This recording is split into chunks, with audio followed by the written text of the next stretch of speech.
கோபாலே, ஐயோ சம்பவம் ஆயி போச்சே. டேய் போஸ்டர் ரெடி, அவங்க வீட்டுக்கு இன்ஃபார்ம் பண்ணு முதல்ல.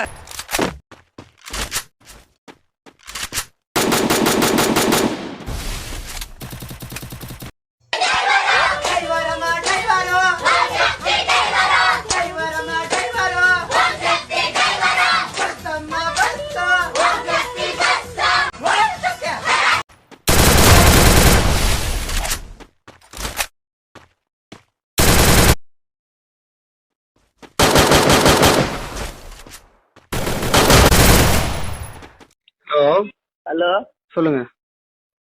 டிவி சரியா தெரியலங்க. கிட்ட போய் உட்காந்து பாருங்கம்மா. கிட்ட போய் உட்காந்து பாக்கலாம். ம். தட்டி தான் நீங்க வேற யாரு? யாருக்கா போன போட்டு என்ன டிவி தெரியலன்னா என்ன அர்த்தம்? யாருக்கும் செக் பண்ணி எப்பயுமே நம்ம தான்